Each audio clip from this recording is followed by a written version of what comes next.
Welcome everyone to today's Edison Electric Institute webinar on COVID-19 impacts, challenges, and opportunities for the Caribbean electricity sector. My name is Vanessa Ferrero and I'm an analyst for international programs at EEI. Today's webinar features speakers from Fortis TCI and the Caribbean Electricity Utility Services Corporation, who will discuss how electric companies in the Caribbean are harnessing lessons from responding to the pandemic and preparing for a post-COVID-19 world. Throughout this session, we encourage you to join in the conversation by submitting questions or comments using the chat feature. Now, I will turn this over to Lawrence Jones, Vice President for International Programs at Edison Electric Institute, who will moderate today's session. Thank you, Vanessa, and good morning, everyone, or good afternoon or evening, depending on where you are. We're very delighted this morning to be able to have this webinar together with our partner, Carelec. One of the things we've noticed as a result of this pandemic is that partnership, sharing, and exchanging of ideas have never been more important. And we've had a long-standing relationship with Carelec, and we believe that the work that's been done in the Caribbean, obviously as it relates to the electricity sector in response to the pandemic, and as we look forward, have parallels to what's happening in other parts of the world. Personally, I'm very fond of island nations. Spent a lot of time visiting islands, and there's a sense of resilience that I think the island mindset gives you, which could be very pertinent at this time. I remember having a conversation with colleagues in New Zealand about how they're able to bounce back and to get things done quickly. And I think when you all on your own on an island, you have no choice but to collaborate and to make things work, because at some point, no one's going to come to your rescue. Be that as it may, we know that within the Caribbean, the electricity sector, there is also a lot of sharing of ideas and sharing of resources that happens. And so this morning, we want to dig a little deeper into what has been happening in the region. And we're pleased to have as our presenters today, our speakers today for this conversation, Mr. Edison Powell, who's the President and CEO of Fortis TCI. And he is also Chairman of Carelec. So Edison, welcome. Thank you. And also, along with Edison, is Dr. Cletus Bertin, who is the Executive Director of Carelec, both of whom I've met on a number of occasions, and obviously we'll have a candid dialogue. We'll just have a very short presentation by Cletus to set the scene and tell those who are not familiar with Carelec about what the organization does. And then we'll get into the conversation about what's happening in the region, and then open it up for Q&A. So Cletus, over to you. Okay, thank you, Lawrence. Good morning to colleague panelists. Eddington, always a pleasure to be with you and to share a platform. And good morning, especially to our participants. Good afternoon, good evening, depending on your time zone. It's truly a pleasure for us to again collaborate with EEI in this initiative. And I will just give a brief introduction about Carelec, who we are and what we do. I wouldn't go into any great detail. There are some slides I will skip through. I guess the slide deck should be available in the recording of the program, Lawrence? Yes, it will be. Great. So I wouldn't go for every word on every slide. Just to say that Carelec is the Caribbean Regional Association of Electric Utilities. We also cater for other categories of membership, including independent power producers and associate and affiliate members. So just going through the slide deck, the first slide you see are the list of services that are offered to our members. We'll get into the membership structure in just a bit, but training and development, courses, workshops, conferences. We have a Carelec platform, a renewable energy community online platform that presently has over 1,200 users from across the globe, where we have webinars on renewable energy themes and energy efficiency topics. We do technical studies, tariff surveys, benchmarking studies on behalf of our utility members. And critical to this discussion this morning would be our Disaster Restoration Coordination Program, which we call CDAP, Carelec Disaster Assistance Program. And of course, we play a role in advocacy on policy, legislative and regulatory issues in the sector by dialoguing with policymakers and regulators on issues pertinent to the advancement of the sector, in particularly arrangements around transitioning to a renewable energy future. So on the next slide, We see the countries in which CARELEC member utilities operate, and it's as far north as Bermuda, out in the Atlantic, and down to the Southern American continent. We have Suriname and Guyana on the mainland, and across to Central America, we have Belize and Honduras as members as well, and over to the east, Barbados, and all of the island nations in between. So we are across 4 languages, the English-speaking Caribbean, Dutch-speaking, French-speaking, Martinique and Guadeloupe. Although they are officially departments of France, they are actually members of CARELEC as well. And we have 1 or 2 Spanish-speaking utilities as well. So that's the scope of CARELEC's coverage in terms of membership. And on the next slide, we see our values, which emanated from an in-depth strategic review, which was conducted from 2017 and led to the adoption of a strategic plan for the period 2018 to 2022, where we promulgated a new value proposition set. And you'd see the preeminent value proposition would be collaboration. And this specific initiative today speaks to that manifestation of that value, collaboration with international, regional partners, innovation and agility, ethical professional standards, and social and environmental responsibility. The mission of CARELEC on the next slide, you will see that we would do what an industry association would be expected to do. And the last point, the last 2 points in particular, speak again to the current experience, supporting mutual assistance programs, which I'll get to in the remaining slides on the CDAP, and accelerating the Caribbean region's energy sector transition through innovation and advocacy. So from the next slide, we will see some highlights of our disaster assistance program, which is one of the main services that we offer to our members. By way of introduction, again, I would say that we, out of the 32 electric utilities that are members of CARELEC, 27 of them subscribe to the CDAP. And the next slide will present details on these. So the member utilities make an annual contribution to the fund, and then the Secretariat is basically responsible for coordinating the response efforts in a restoration mode post-disaster. And essentially that restoration effort is done jointly with the affected utility and the assisting utilities in terms of manpower support, equipment, and in some instances, relief supplies. So it's a critical chain, a strong collaboration between the Secretariat coordinating and the assisting utilities and the affected utilities all working together in a disaster response scenario. On the next few slides, which I'll skip through a bit quickly, it just highlights how the CDAP works. So the utility receiving assistance will be responsible for arranging accommodation, meals, ground transport for the crews, and the utilities providing assistance will be responsible for wages, regular and overtime of the restoration team. I should say that the fund would cover the expenses related to accommodation, meals, up to a maximum amount. We have a threshold. So if the damage assessment is up to 80% of network damage, there's a set ceiling for the reimbursement amount, and damage assessments of over 80% goes up to a higher threshold in terms of reimbursement of the expenses for accommodation, meals, and transport. So the next slide, we see the breakdown of the responsibilities of the Secretariat. We could skip through that slide. We've already touched on that. And the role of the affected utility is again listed there in summary points. So we could skip through the next slide. And the role of the assisting utility, which we covered, these would be slides for reference purposes for persons wanting greater detailed information. And the next slide basically shows a snapshot of the last 2 decades of assistance. So for the decade 2000 to 2009, we see the year of the disaster event, some highlights of the restoration efforts coordinated by CARELEC, the names of the storms, the utilities affected, the severity of impact, the average duration of manpower assistance. And in summary, we could see the last 2 lines of this graph, we see in the decade of 2000 to 2009, Average duration of manpower assistance was 29. A number of line workers deployed was 233.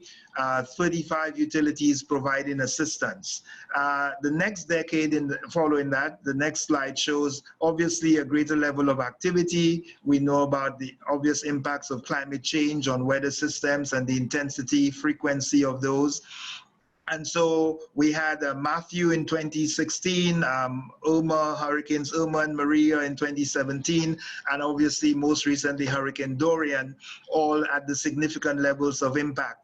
So we see the statistics based on our coordination assistance. Number of line workers deployed over that decade was in the region of 345, and number of utilities providing assistance we could see increased significantly to 59. So it's really an intense effort of collaboration and working together across member utilities. And finally, we are on the ramping up the collaborative efforts. In the next slide, we have the Linesman Symposium and Rodia, which is building capacity of our line crews. It's an annual event that's undertaken. It's both a learning, training event that is done and an opportunity for line workers to come together, meet with each other, and work in a safe, fun, but competitive environment for sharpening their skills and increasing collaboration. So this rodeo and symposium is held annually in different jurisdictions across the region.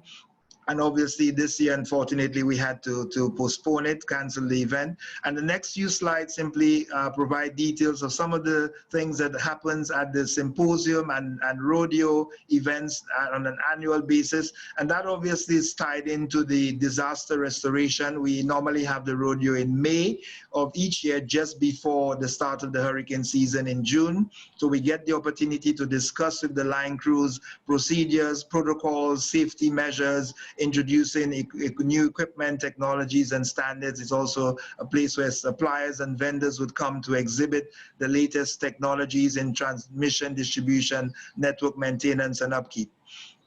So the next slide would show just some pictures, highlights of that event. So we have pole top basketball, herdsman rescue, speed pole climbing, transformer change out, a range of activities. And we normally collaborate with international agencies like ISPC in putting on this event.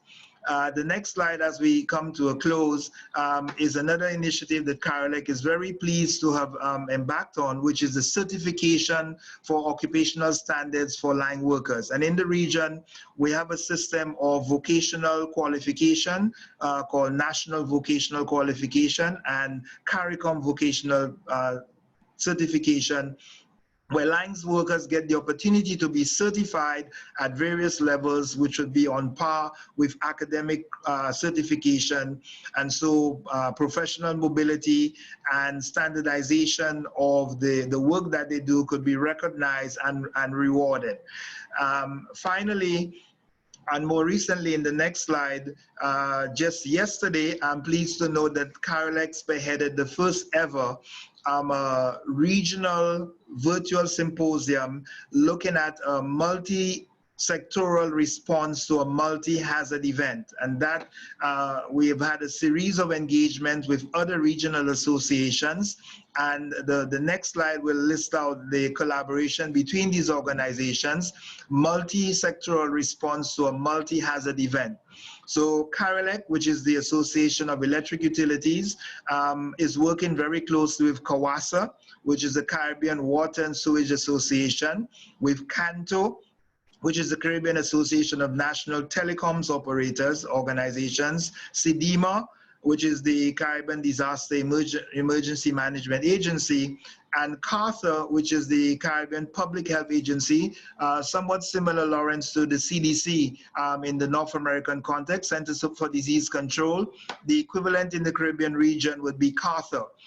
And so we've had intense collaboration with these regional agencies, and we have finalizing protocols on what a post-disaster response would look like in a COVID environment. So CARFA is promulgating protocols and standards, and the Disaster Emergency Response Agency, CDEMA, which is the regional body for disaster coordination, is working with the industry associations in water, electricity, and telecoms, so we could have a coordinated joint response framework to a disaster in the unfortunate event that we are victim this year. So that's a very exciting initiative, because we believe that there's lots of opportunities for synergies, for greater efficiency and effectiveness with a cross-sectoral response to this multi-hazard environment. Even now we have the Sahara dust, which is posing another challenge, another layer of hazard to the existing hazards of COVID and the hurricane season, which we could probably talk about in greater detail as we go through this session. So this brings me to an end. The final slide simply says something we already know: sticks in a bundle are unbreakable. So goes the Kenyan proverb, and Carolec really embraces that thinking as little sticks, little sticks at dots in the Caribbean Sea, bundled together, speak to much greater resilience than if we stand alone. So thank you for your time. Thank you for this opportunity, Lawrence and Eddington, and we hope to have a rich discussion going forward. Thank you.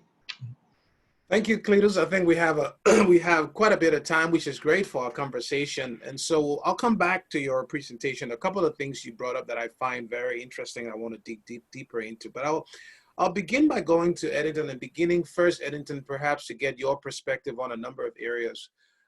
First of all, in terms of the overall response, starting first with the impact, can you talk a little bit about, I mean, the three key impacts that the pandemic has had? Obviously on Fortis TCI, but more broadly, as you speak to your CEO partners, peers across the region, what would you say are some of the key impacts that this pandemic has had on the region? Well, the impact has been, generally speaking, has been devastating for the Caribbean, and that comes as no surprise. Let's not even start. Let's not start at the pandemic level. The medical situation gave rise to the pandemic and the transmission of the virus. We know all about that as well. But let's look at the economic front. Mm-hmm. And if the Caribbean, who's a fair percentage, all the changes varies from country to country, but tourism is a major part of the GDP of the Caribbean. It varies from island to island, of course, more islands, except for perhaps Trinidad, who has, hydrocarbon and industry. But much of the other islands depend very heavily on travel-related industry, tourism in particular.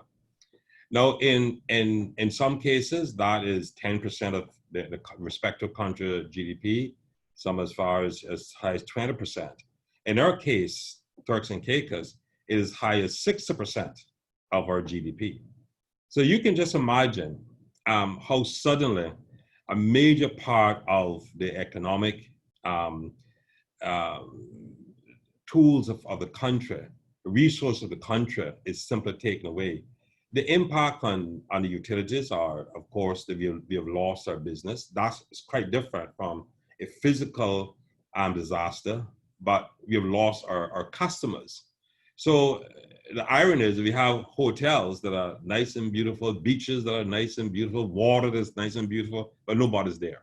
Mm.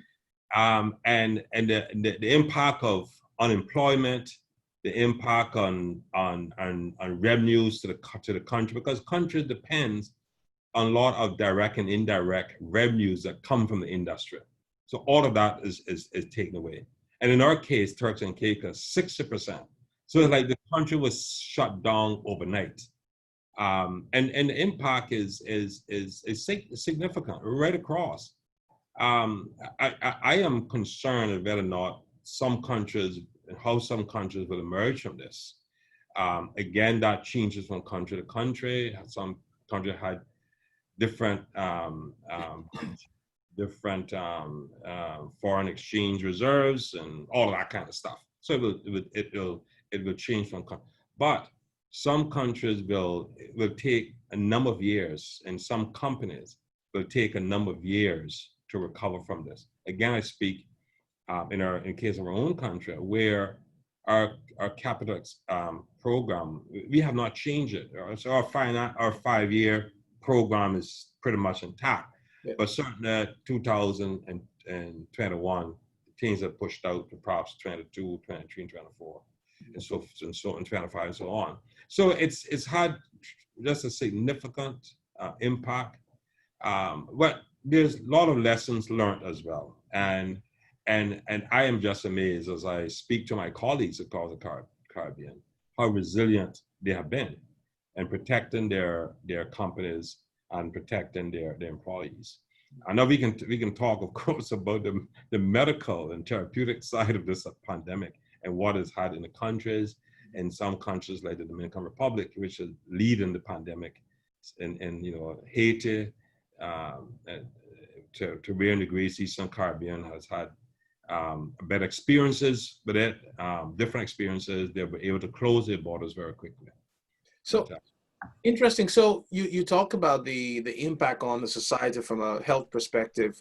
Can you talk a little bit about what that has been from a workforce perspective for CARELEC members, your staff, but also more broadly in terms of stay at home? How has that impact work morale? And also, I know that one of the calls we had, you all seem to have done a good job in leveraging technology and even have seen productivity gains across the region in terms of the kind of usefulness of technology. Can you talk a little bit about that in terms of the pandemic from a workforce perspective in the Caribbean?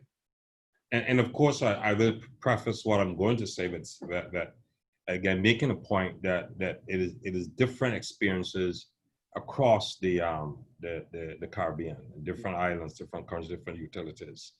And speaking to, but however, having said that, and speaking to my colleagues, the CEOs across the region, there's a lot of experiences have been very, very similar.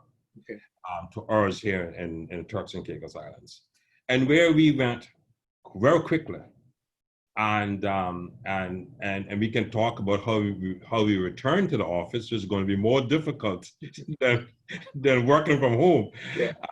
But we were able to transition very, very quickly to work from home. Our investment in IT, OT, CT platforms were very strong, and able to leverage those investment, those platforms, and we were also able to use a lot of analytics. There's a program called Power BI and we accelerated a lot of this stuff because we wanted to measure productivity and communication and all of those things. So we're able to do that. The other thing which and again, this changes across the Caribbean, but for our experience was that we were very focused on our customers and keeping very close to our customers before. We are very much a cash-based society. Some that changes across the Caribbean. But we had to transition very quickly to third-party collections and those kinds of things. And how do you put in place all the security, cybersecurity, and all those things that goes along with that? Yeah. So it has been quite different for across the Caribbean. But those are the things we had to focus on. We had to focus on the health and safety of our employees. Now we are again 45,001, 14,000 ISO certified, 22301 ISO certified in business continuity. Mm-hmm. So in our experience, we had great infrastructure, great processes, great resources that we were able to quickly leverage. All of the utilities across the Caribbean focus on key areas of their operation, control rooms, for example, and sequestration of staff on site, establishing medical stations, focusing on health and safety, not only of the employees, but constant communication with employees, constant communication with employees' families, because it's important that we not only know what our employees did respect to our facilities, at the workplace, but also they had to be educated and informed of what was necessary for them to do away from work at their homes, and how they should take care of themselves and protect their families at home. And protecting them families, they help protect the company. So we focus on very, very sensitive areas, and put in place restrictions and processes and protocols that restricted people from, people that should not be in certain areas. Again, I mentioned the control room, and how our staff receive, and we even had to have a chef cook for our staff at home. You had to take care of all of those things, and also you had to take care of the families of those staff that were sequestered. So, in the experience, I think across the Caribbean was similar, Lawrence. And I think one of the things that will be very helpful at the end of this whole journey for all of us is to document some of these best practices and lessons learned for future generations. Because one of the things I'm noticing is that different countries have taken different approaches, but they all seem to be headed down the same path. For example, you talked about the issue regarding having chefs coming to prepare meals. I know that in some countries they've even hired their own medical staff to ensure that testing is done. Before I go over to Cledus, I have two more questions for you. One, you talked about it being a cash society, Eddington, and one of the things I want you to talk a little bit about is the role of government in terms of responding to the overall pandemic, both in terms of stimulus, fiscal policies, and to what extent, from an economic standpoint, have you all seen an impact on your revenue collection? Because we know in many parts of the world, moratoriums were put in place in terms of bill payment. So can you talk one about the impact or support from governments across the region in terms of stimulus, and then also the impact it's had on your overall revenue collection and your operational budget? So maybe you can share some thoughts on that, Eddington, before I go over to Cletus for more questions. Sure. And of course, the experiences of utilities across the region differ in terms of regulatory frameworks and how they could deal with and respond to the process. Ownerships, some are of our utilities within the Caribbean group are government owned, some investor owned. I don't think there are any that is family owned anymore. I think families have gotten out of utility business because it's too capital intensive. So in our case, we had great support from Fortis and the Fortis group of companies. We were able to share information and experiences of what was happening across Canada and the United States, and to leverage that information. So we benefited from that information, and I'm sure that other utilities in the Caribbean who have similar ownership structure would be doing the same thing, and those are owned by government will be leveraging regional bodies and regional institutions and stuff like that for that kind of assistance. The impact on sales again was very significant. Our sales at one point, it's starting to recover as the country opens a little bit, and of course temperatures increase. But our sales were down almost 30%. Immediately, that's almost one third of your sales. And in some customer classes, it was down 90%. I mean, you look at the hotels and that customer class, commercial. The one class we saw that remained healthy and actually grew was residential class customers, because actually they were home. Kids were home. That area grew. But of course, we were, as all utilities and as the utility and utilities right across the Caribbean, we were asked to step up and to take part in easing the burden on the most least affluent in society, those people who work in hotels, the hotel industries and related industries, and who would be unemployed. And we had to work with credit extension and bill payment extension, and liquidity became our most urgent need. We quickly went from business as usual to business as survival. And speaking to the utilities across the region, they face a very similar, to varying degrees, had a very similar experience. And so we had to put in place all of those measures to ensure, and what made this so different and difficult, as opposed to a physical disaster, is that it's very difficult to model this. You can't model this because you don't know. I mean, you have this invisible, disaster that's facing you, and you don't know what the next 2 months, 3 months, 5 months, the next year is going to be like, and that's make it very difficult. So as we try to model this, it's very difficult to model this. So we've had to take part in certain programs that addresses the socioeconomic conditions of the country. Did you see has there been significant government support in terms of stimulus? One of the big things we know the IMF has been talking about is increasing levels of debt in terms of governments to recover, supporting jobs, supporting different industries. What has been the status of government support across the Caribbean, sort of generally? Are we seeing more debt coming in terms of supporting, different segments of the economy? What's the status there, if you can share with us? Again, it varies across. I always say, if you've been to one Caribbean, you probably heard me say this, but I'll say it again. If you've been to one Caribbean island, you've been to one Caribbean island, because we're different right across. So the experience right across has been different.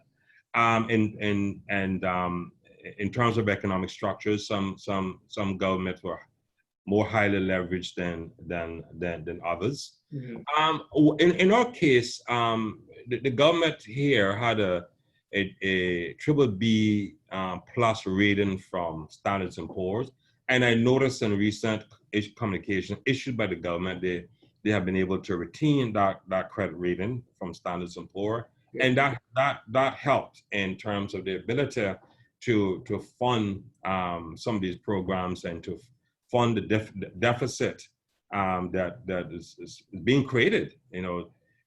But in other countries, I'm very concerned about some other countries and the medium to long term, immediate to short term and medium and even longer term impact this is going to have on the fiscal positions of many countries in the Caribbean that were already highly leveraged, had high debt to GDP ratios, and they will be impacting, and they will need help, budgetary help over the years to support themselves, because they think about all the programs, educational programs and social programs and infrastructure. Just that that's going to be severely impacted by the revenue shortfall some of these governments are experiencing. So yes, I am very concerned for some of them, but in some cases, Cayman and Stan is doing quite well fiscally. Jamaica is big, but they're much bigger, but they have their challenges, but they're able to my feedback is that they're not in a sort of desperate position. That in fact they're opening up this week as well, opening up their economy, and that's one of the drivers. And governments have it's very difficult. I watched the government here, I watched the premier here, and it's not easy. It's not easy to balance the health with the economic. Yes, it's very, very difficult, and there's no playbook for this. And I know that they're trying to get it right, and they're trying to because it is saying, look, if we don't open up and get the economy open, there's not going to be anything to open up for soon, because bankruptcy is going to skyrocket. And there are companies that are just hanging on. Let's try and hang on and see what the next 2 months is going to look like, the next 3 months. But they can't hang on forever. And governments are aware of that. And the governments are aware that an unemployed person need to get back to work. So they're quite aware of this. But yet they know that they cannot put in most cases, I've seen, quite wisely so, they cannot put the economic ahead of the pandemic. Yes. You've got to control the pandemic before you can open the economy. Now, that's a good point you made, and I think one of the challenges we see across the world as we talk to more and more electric companies is that as governments try to balance this sort of this fine line between economics and health, and in some cases even economics, health, and climate, it's also been brought to the conversation. What is the role of the utilities? Because we sit in the middle of all of this, right? We need it for health, we need it for economics, and we play a critical role when it comes to climate. Cletus, this is a good segue to give Edison a break for a while before I come back to him with some few questions on the future, because I want to hear some of his predictions about where we're going to be going next. I'm intrigued by the CDAP. If you can talk a little bit about it from the standpoint of COVID, how have you been able to modify the CDAP protocols in the context of sharing of resources, and put that in the context of we're heading into hurricane season already, and now we have this dust plume coming over from the Atlantic. How are you harmonizing or modifying your protocols to deal with the issue of sharing resources and all the other challenges that come with dealing with a response to a natural disaster? Yes, thank you, Lawrence. First of all, the dust plume is already here. It's heading to you in North America, but it has been over us the last few days and having an impact on solar PV facilities, generation capacity, as well as normal livelihoods, and posing an increased challenge, obviously, to respiratory concerns in light of the COVID pandemic. Our approach to the disaster response and CDAP protocols has been based on a collaboration. So we are mindful that the health authorities would be better placed to assist us in updating these protocols, which is why we've been working very closely with CARTHA, which is the Caribbean Public Health Agency, and also CDEMA, which is the Caribbean Disaster Emergency Management Agency.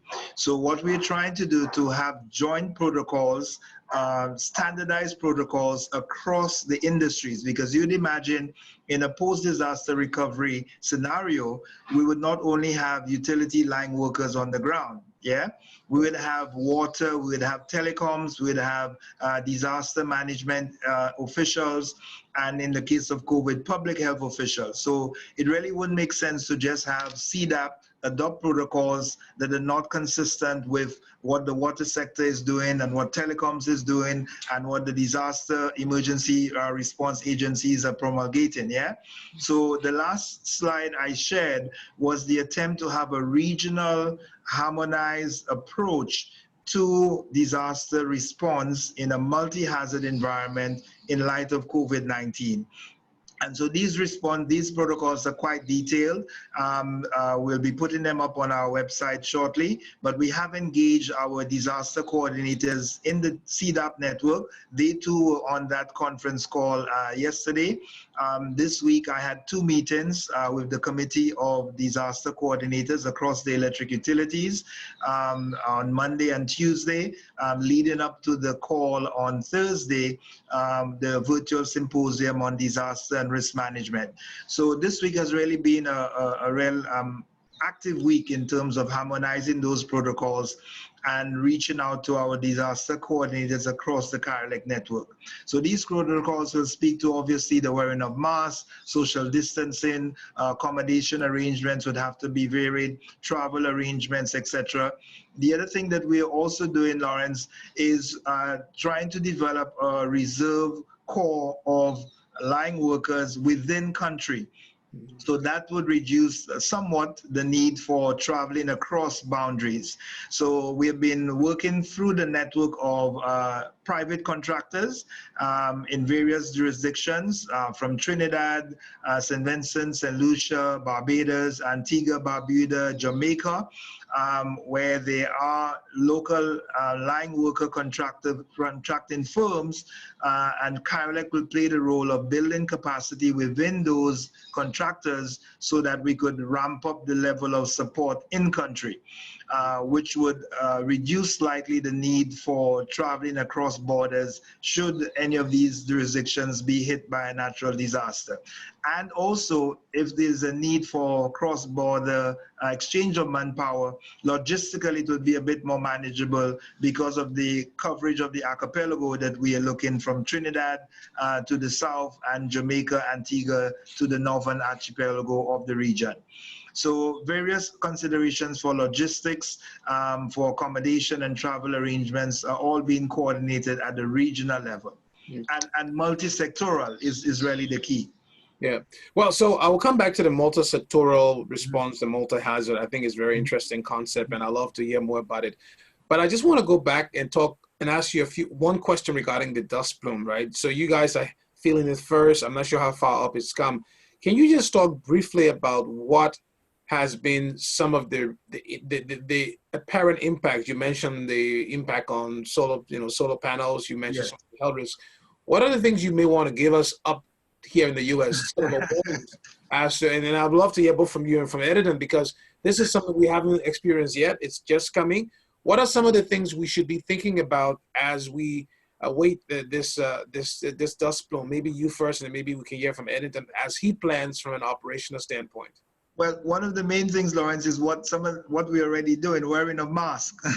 And so that is even more critical now, especially if you're outdoors, wearing a mask. And the advisories is that person should limit their movement outdoors as much as possible. Try to keep windows closed. If you're fortunate to have air conditioning, use it. Driving around in your vehicles, keep your windows up. And basically, especially for persons with prior conditions or respiratory challenges, to be even more careful of this increased hazard. And there's not much that can be done about it to prevent it, because it's just there. It's not possible to blow it away, so to speak. Exactly. So it's really to protect, do the PPE and protective measures and avoid exposure as much as possible. Edison, would you like to add anything as it relates to the dust plume from your perspective as you see it? Yeah, not much to add to what Cletus has just said. The Central Caribbean is experiencing it more severe, coming across the Antilles and going across to Jamaica and the Cayman Islands. Even the Dominican Republic, is experiencing. Our experience here has been much not as severe.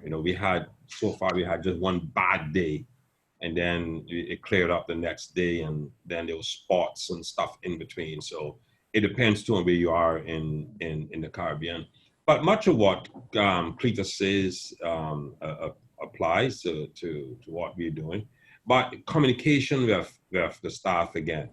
I'd given them information about it and potential dangers, if not taking care of themselves and their families and those kinds of things. So we have issued health and safety communications to our staff about it. We are also paying attention to what impact it may have on our transmission distribution systems. Sometimes you don't see these things like salt built up until you get a rain, and then you get flashovers and those kinds of things. So that is very highly on our asset management, impact on asset management, very high on our radar screen from this dust. Yeah, as we're going on the call, one of the participants, Gina Williams from Jamaica, was sending some messages about what's happening in Jamaica in terms of being told to go back home. So Gina, thanks for your real-time feedback about what's happening. One other quick question regarding the dust plume: have you guys heard anything about the sort of the pollutant or the types of chemicals or whatever materials are in that dust plume? Are they hazardous? I mean, any study has been done so far? I know this is just coming upon us, but any indications about what kinds of pollutants that might be coming with this dust plume? Not that I'm aware, Lawrence. We are in receipt of a recent report analysis on it, and we sort of basing our response on that. But I'm not aware of any particular hazards beyond the obvious related to the dust plumes thus far in terms of analytical reports that we're receiving. I should also mention that the impact is not just on the solar PV, but also on wind farms as well, and the accumulation of dust on these wind farms turbines is proven to be also somewhat problematic. Good. So I will certainly want to come back and talk about the future and hear from Edison about some of the opportunities for sort of investments in the region as a result of rebuilding post-COVID and what that world could look like. But before we do that, Cletus, just want to get your sort of a perspective on the multi-sectoral approach. What are some of the challenges you've seen in setting this up? And what recommendations would you give to other regions in the world where people might be looking at setting up these kinds of multi-sectoral approach to responding to multi-hazards? Right. So I should mention that that is an approach that we started discussions on early in the year, actually pre-COVID, to be honest. We're supposed to have had a face-to-face event in Barbados in May, where we had planned to talk about the response to the upcoming hurricane season from a multi-sectoral perspective. And we had initial discussions from very early in the year with the Disaster Management Agency, with the Water Association, telecoms operators, and Carolec. And again, because of the onset of COVID, we obviously included CARTHA, which is the CDC equivalent in the Caribbean, because we're dealing with this additional layer of COVID-19.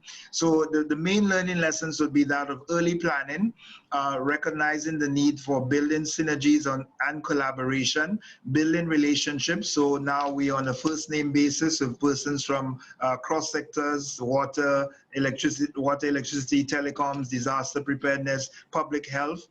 And also, I should add, Lawrence, another dimension we are unpacking, and Edison alluded to it earlier in terms of the focus on the individual and family level, is not just a multi-sectoral response to a multi-hazard environment, but also a multi-layered response. So a multi-layered response, what Edison spoke to at the individual level, ensuring the health and safety of our employees, encouraging them to social distance and wear masks and work from home wherever possible. Because obviously if someone is impacted negatively by COVID or even a disaster, a line worker has his roof blown off, how is that person expected to respond and be climbing a pole, helping to restore supply, and his family is without a roof or his family is in a shelter? What are the implications for safety and accidents and mistakes, being distracted emotionally, psychologically? So the efficiency and effectiveness of our response has to be multi-layered, not just protocols at the office, but as Edison quite rightly said, protocols at home so that persons could remain safe, building resilience at home so that persons could better withstand the impacts of, for example, a Cat 5 storm on their homes, in their communities, making sure that we have our drains cleared and our guttering, these basic things.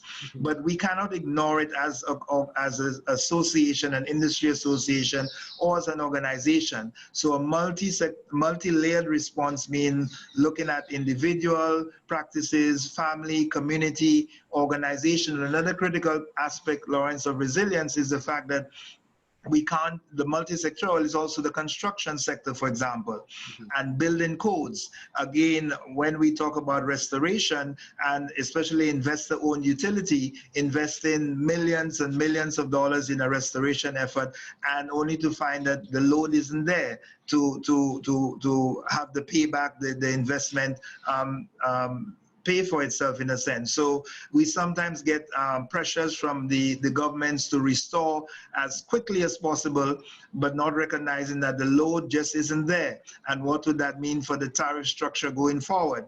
Rate reviews are sometimes, they're big, Edison will know something about this.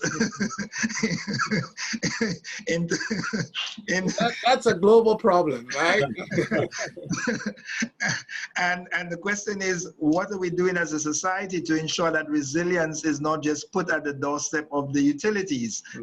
It has to be a national conversation as to how resilient we are as an economy, as a society, so that we really have prudent investments and in the recovery effort itself, and we don't adversely impact on the very citizens that we are seeking to protect in the short term by the consequences of inaction related to resilience in the longer term.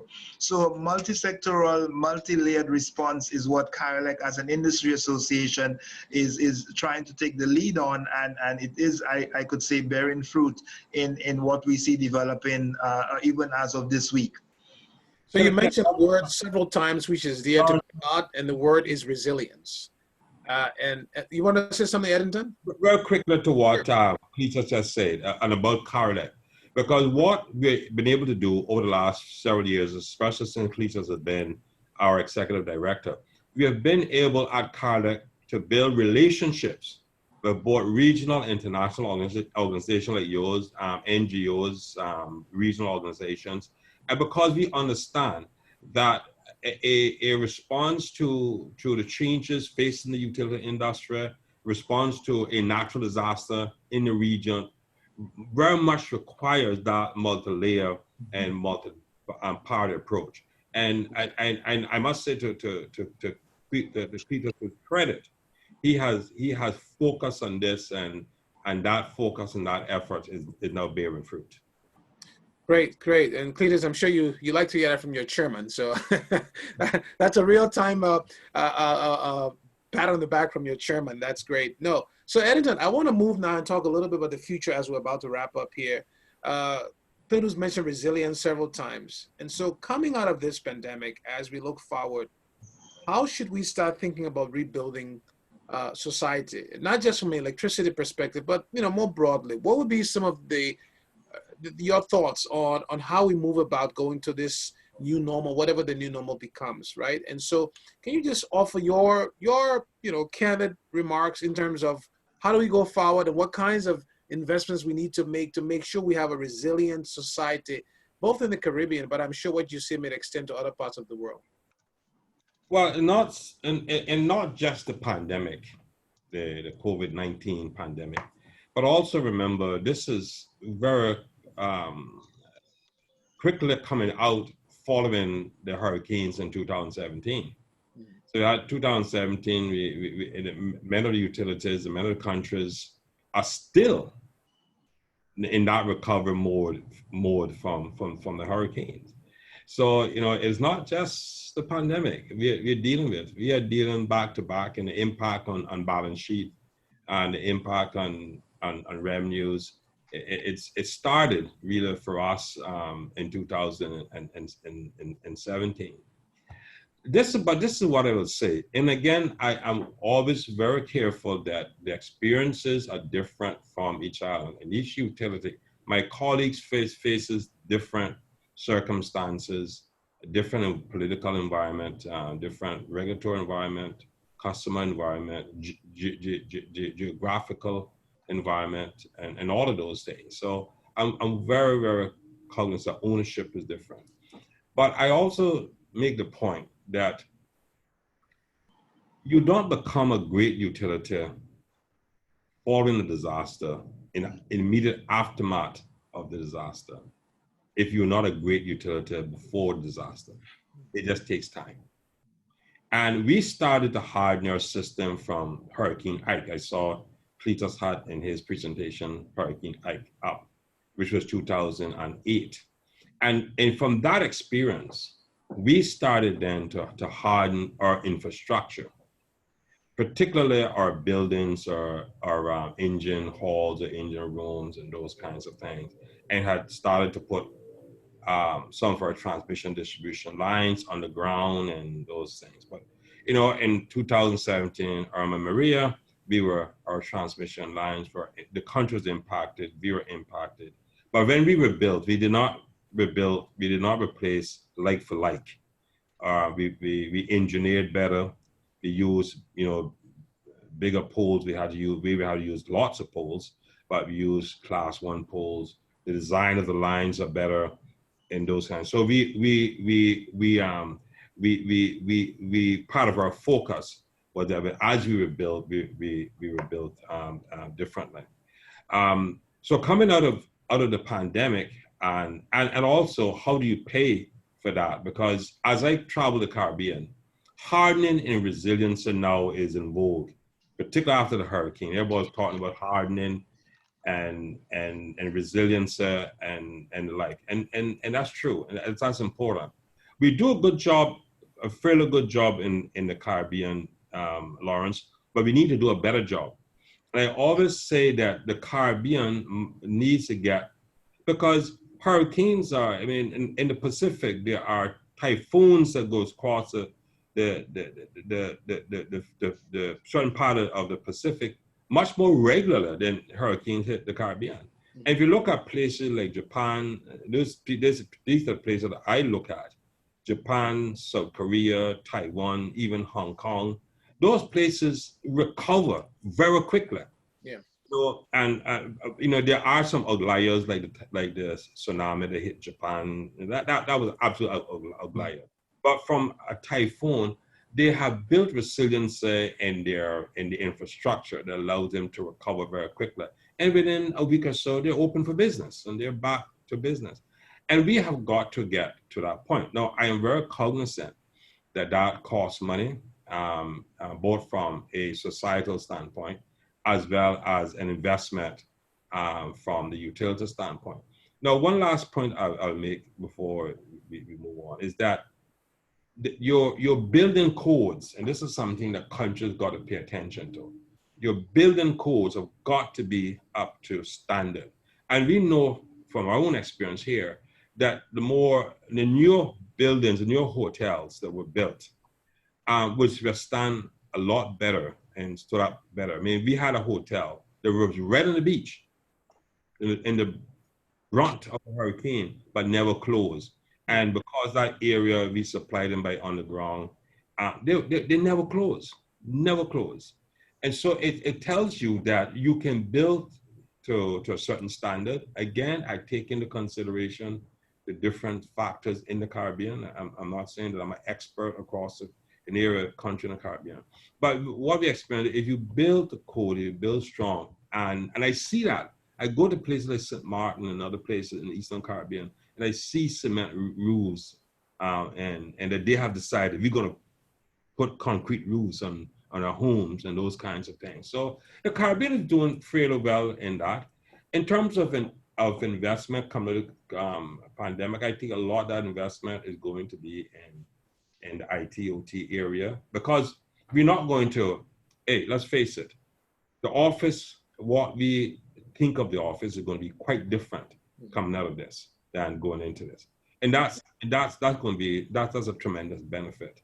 And how we work from home and how we work productively from home is going to be an important consideration for utilities going forward.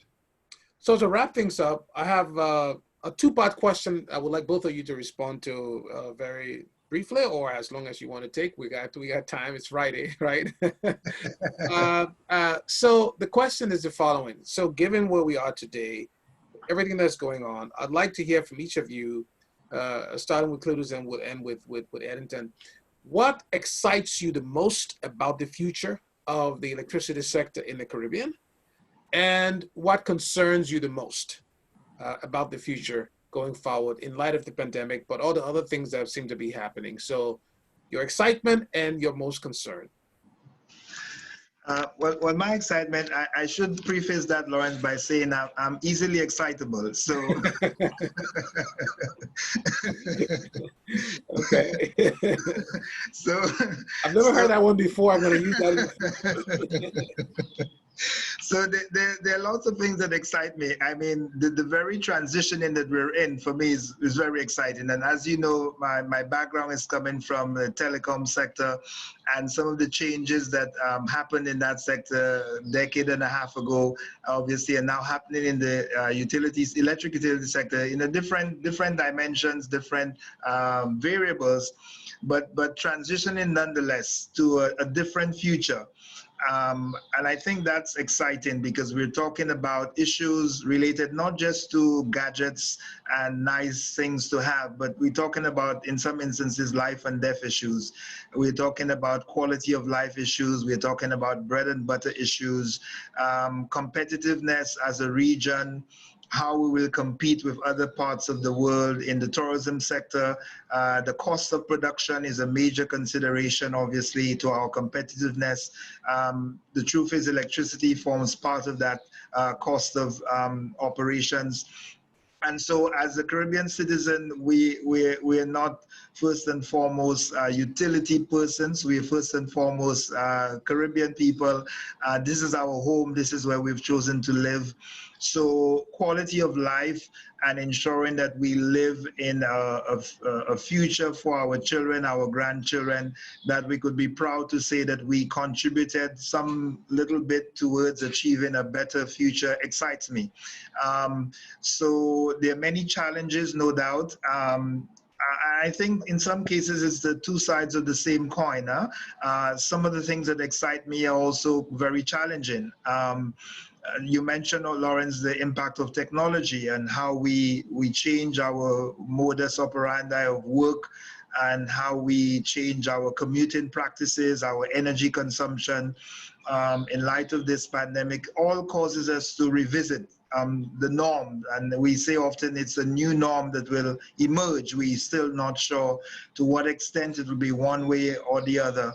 And to me, that's exciting and also challenging at the same time. But one thing I've come to embrace, as has been said by our chairman, Eddington, and by you, I believe there's this saying that no man is an island. And so although we live on islands, we shouldn't act as if we are we're alone in the world. And so collaboration, reaching out to our brothers and sisters across our shores, not just in the region, but beyond to North America, to, as Eddington said, look into the experiences in Asia and how they have coped with I think is really good practice, and it makes sense. It's a wise thing to do.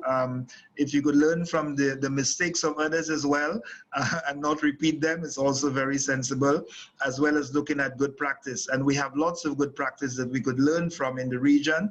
In some instances, we are fortunate to be a little behind the curve, so we don't make the same mistakes that others have made, which we can't afford to.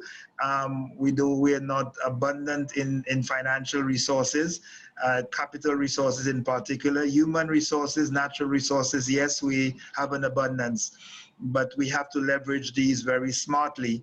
And so learning from the experiences of others so we could have a targeted approach to the energy transitioning, to the use of technology, and building a society and economy that we could be proud of would be what would excite me going forward. Okay, Eddington, what about you? Quickly, what excites you and what concerns you the most? I think Cletus covered most of those areas, but generally, the potential of renewable energy to turn, the Caribbean from a essential energy desert into energy producing domestic energy, and the ability to do that, and the impact that will have on the region and on the wealth and productivity and growth of the region. It is very exciting. It's very exciting for me to look at the metamorphosis that is taking place in this business, the threats and opportunities, and how can we continue to invest that provides a fair return to investors and continue to be attractive and competitive to capital, continue to grow the value proposition for our customers, mm-hmm. and watch our customers become more productive, more entrepreneurial, and wealthier, societies. Yeah. All of those things to me are very exciting, and there's huge opportunities there. Yeah. We just got to be smart about it and have a balanced approach that one interest group does not, command and control the whole thing for their own benefits and those kinds of, you know what I mean, in the Caribbean. So, yeah, but those things are very exciting. Well, listen, thank you so much, Eddington and Cletus. I think your point about no man being an island, I will take that and sing that song. I'm not going to sing it now I will sing it to myself sometime in the rest of the day. But also, I think end with the slide you had about the Kenyan proverb, with all of the bundles being the pieces coming together in the bundle. I think that proverb should extend not just to the Caribbean, but should extend to the world, because this is a global pandemic and we're dealing with it together. So with that, thank you all. Thank to all the listeners. Again, I will now turn over to Vanessa for final closing words. Cletus and Eddington, I hope to see you all soon. And Vanessa, just any last closing words in terms of how people can access the recording. Thank you, Lawrence. Yeah, so thank you to everyone for joining today's webinar. We hope you found the discussion valuable, and we appreciate your participation throughout the session.